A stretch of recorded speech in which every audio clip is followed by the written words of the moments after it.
राधे राधे भक्तजनों, अब आप सुनेंगे शनिवार की पूजा विधि। साथ में सुनेंगे शनि व्रत कथा। शनिवार के दिन ब्रह्म मुहूर्त में उठकर नदी या कुएं के जल से स्नान करें। तत्पश्चात पीपल के वृक्ष पर जल अर्पण करें। लोहे से बनी शनि देवता की मूर्ति को पंचामृत से स्नान कराए। फिर इस मूर्ति को चावलों से बनाए 24 दल के कमल पर स्थापित करें। इसके बाद काले तिल, फूल, धूप, काला वस्तु और तेल आदि से पूजा करें।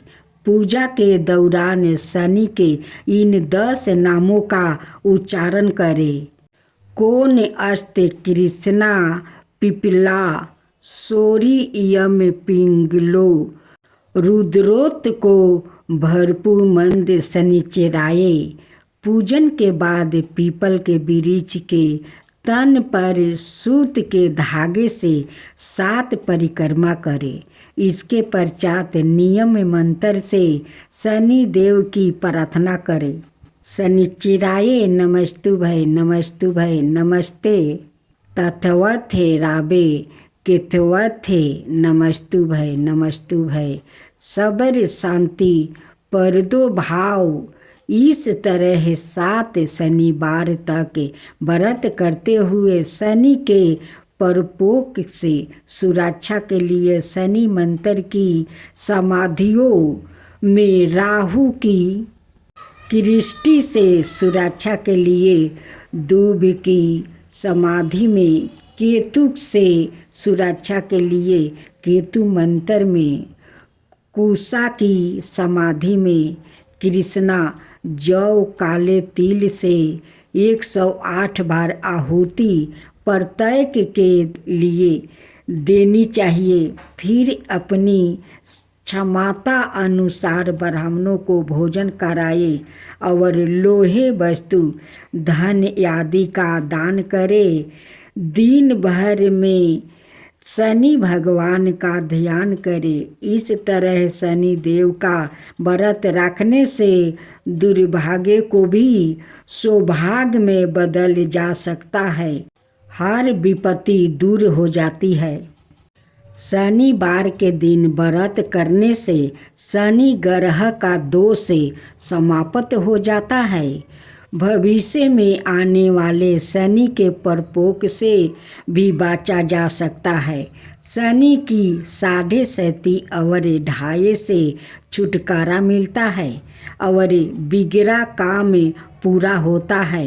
इससे नौकरी और व्यापार में सफलता तो मिलती ही है, साथ ही साथ सुख समृद्धि मान सम्मान और धन यश की प्राप्ति भी होती है। शनिवार के दिन व्रत रखने से घर में सुख और शांति रहती है। इसके अलावा रोग से भी छुटकारा मिलता है। अब हम लोग कथा सुनते हैं। एक समय स्वर्ग लोक में सबसे बड़ा कवन के प्रश्न पर 9 ग्रहों में वाद विवाद हो गया। विवाद इतना बढ़ा कि परस्पर भयंकर युद्ध की स्थिति बन गई। निर्णय के लिए सभी देवता देवराज इंद्र के पास पहुँचे और बोले, हे देवराज, आपको निर्णय करना होगा कि हम में से सबसे बड़ा कौन है। देवताओं का प्रश्न सुनकर देवराज इंद्र उलझन में पड़ गया। इंद्र बोले, मैं इस प्रश्न का उत्तर देने में असमर्थ हूँ। हम सभी पृथ्वी लोक में उज्जैनी नगरी में राजा विक्रमादित्य के पास चलते हैं। देवराज इंद्र सहित सभी ग्रह देवता उज्जैनी नगरी पहुँचे। महल में पहुंचकर जब देवताओं ने उनसे अपना प्रश्न पूछा तो राजा विक्रमादित्य भी कुछ देर के लिए परेशान हो उठे, क्योंकि सभी देवता अपनी अपनी शक्तियों के कारण महान थे। किसी को भी छोटा या बड़ा कह देने से उन्हें क्रोध के प्रकोप से भयंकर हानि पहुंच सकती थी।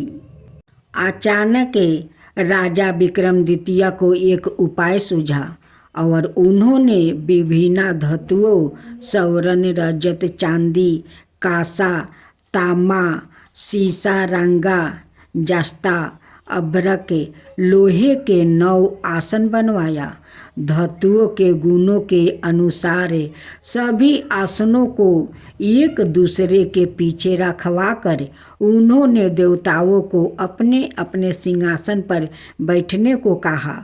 देवताओं को बैठने के बाद राजा विक्रमादित्य ने कहा, आपका निर्णय तो सवाय हो गया। जो सबसे पहले सिंहासन पर विराजमान है वही सबसे बड़ा है।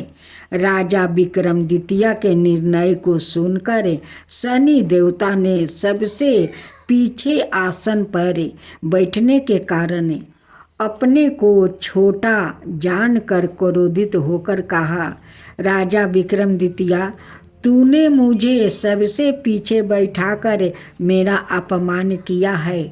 तू मेरी शक्तियों से पराजित नहीं हो।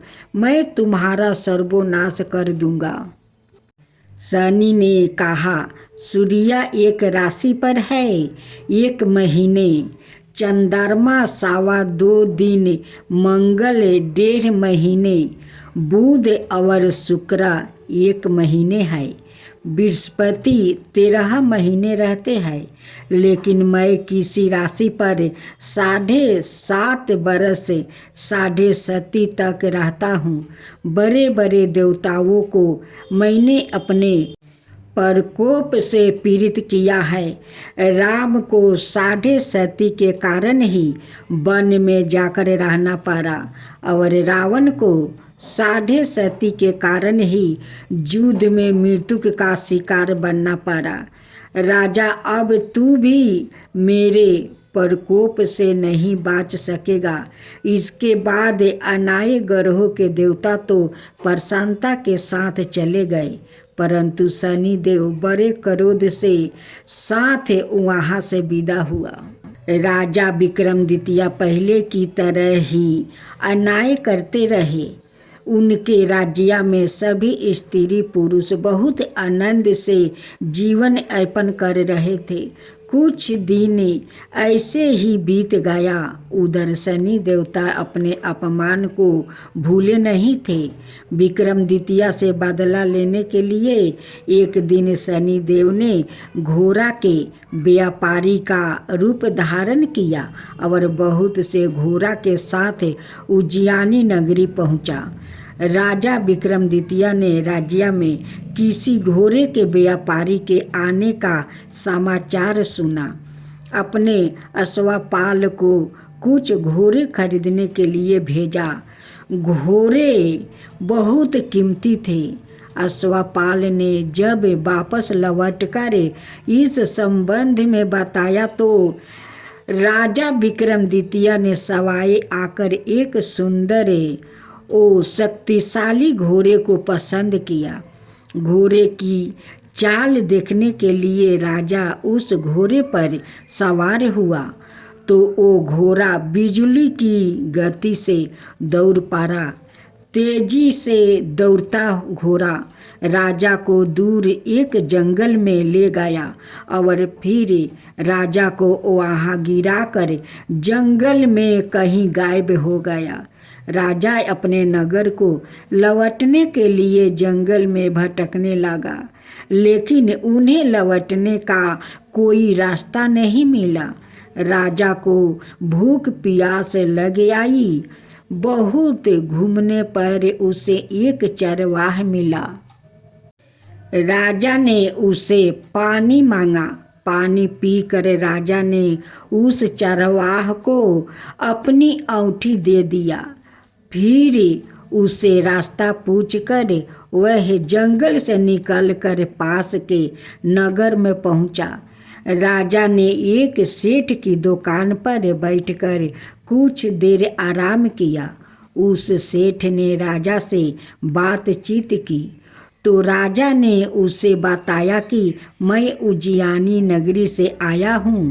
राजा के कुछ देर दुकान पर बैठने से सेठ जी की बहुत बिक्री हुई। सेठ ने कमरे में लौट कर हार को गायब देखा तो चोरी का संदेह राजा पर ही किया, क्योंकि उस कमरे में राजा ही अकेला बैठा था।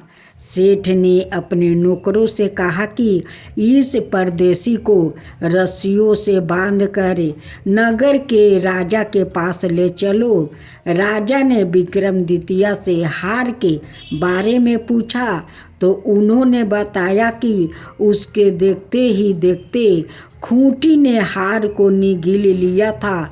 इस पर राजा ने क्रोधित होकर चोरी करने के अपराध में विक्रमादित्य के हाथ पांव कटवाने का आदेश दे दिया। राजा विक्रमादित्य के हाथ पांव कटवा कर उसे नगर की सड़क पर छोड़ दिया गया। कुछ दिन के बाद एक तेली उसे उठाकर अपने घर ले गया और उसे अपने केलू पर बैठा दिया। राजा आवाज़ देकर बैलों को हाँकता रहा। इस तरह तेली का बैल चलता रहा और राजा को भोजन मिलता रहा। शनि के प्रकोप की 7.5 पूरी होने पर वर्ष ऋतु प्रारंभ हुआ। राजा विक्रमादित्य एक रात मेघमल्हार गा रहा था कि तभी नगर के राजा की लड़की राजकुमारी मोहिनी रथ पर सवार उस तेली के घर के पास से गुजर रही थी। उसने मेघमल्हार सुना तो उसे बहुत अच्छा लगा और दासी को भेजकर गाने वाले को बुला लाने को कहा। दासी ने लौट कर राजकुमारी को अपंग के राजा के बारे में सब कुछ बता दिया। राजकुमारी उसके मेघमल्हार से बहुत मोहित हुई। अत उसने सब कुछ जानकर भी अपंग के राजा से विवाह करने का निश्चय कर लिया। राजकुमारी ने अपने माता पिता से जब यह बात कही तो वो हैरान रह गया। रानी ने मोहिनी को बहुत समझाया, बेटी तेरे भाग्य में तो किसी राजा की रानी होना लिखा है, फिर तू उस अपंग से विवाह करके अपने पाँव पर कुल्हाड़ी क्यों मार रही है। राजकुमारी ने अपनी जिद नहीं छोड़ी। अपनी जिद पूरी करने के लिए उसने भोजन करना छोड़ दिया और प्राण त्याग देने का निश्चय कर लिया। आखिर राजा रानी को बेबस होकर अपंग के विक्रमादित्य से राजकुमारी को विवाह करना पड़ा। विवाह के बाद राजा विक्रमादित्य और राजकुमारी तेली के घर में रहने लगे। उसी रात सपने में शनिदेव ने राजा से कहा, राजा तुमने मेरा प्रकोप देख लिया, मैंने तुम्हें अपने अपमान का दंड दे दिया है। राजा ने शनिदेव से क्षमा मांगने को कहा और प्रार्थना की, हे शनिदेव आपने जितना दुख मुझे दिया है अनाय किसी को ना देना। शनिदेव ने कुछ सोचकर कहा, राजा मैं तुम्हारी प्रार्थना स्वीकार करता हूँ। जो कोई स्त्री पुरुष मेरी पूजा करेगा, शनिवार को व्रत करके मेरी व्रत कथा सुनेगा, उस पर मेरी अनुकंपा बनी रहेगी। प्रातः काल राजा विक्रमादित्य के नींद खुली तो अपने हाथ पांव देख कर राजा को बहुत खुशी हुई। उसने मन ही मन शनिदेव को प्रणाम किया। राजकुमारी भी राजा के हाथ पांव सही सलामत देखकर आश्चर्य में डूब गई। तब राजा विक्रमादित्य ने अपना परिचय देते हुए शनिदेव के प्रकोप की सारी कहानी सुनाई। सेठ को जब इस बात का पता चला तो दौड़ता हुआ तेली के घर पहुंचा और राजा के चरणों में गिर कर क्षमा मांगने लगा। राजा ने उसे क्षमा कर दिया, क्योंकि यह सब तो शनिदेव के प्रकोप के कारण हुआ था। सेठ राजा को अपने घर ले गया और उसे भोजन कराया। भोजन करते समय वहाँ एक आश्चर्यजनक घटना घटी। सबके देखते देखते उस खूंटी ने हार को उगील दिया। सेठ जी ने अपनी बेटी का विवाह भी राजा के साथ कर दिया और बहुत से स्वर्ण आभूषण, धन आदि देकर राजा को विदा किया। राजा विक्रमादित्य राजकुमारी मोहिनी और सेठ की बेटी के साथ उज्जैनी पहुँचे तो नगर वासियों ने हर्ष से उनका स्वागत किया। अगले दिन राजा विक्रमादित्य ने पूरे राज्य में घोषणा करवाई कि शनि देव सब देवों से श्रेष्ठ है। प्रत्येक स्त्री पुरुष शनिवार को उनका व्रत करो और व्रत कथा अवश्य सुनो। राजा विक्रमादित्य की घोषणा से शनि देव बहुत प्रसन्न हुए। शनिवार का व्रत करने और व्रत कथा सुनने के कारण सभी लोग की मनोकामना शनि देव की अनुकंपा से पूरी होने लगी। सभी लोग आनंद पूर्वक रहने लगा।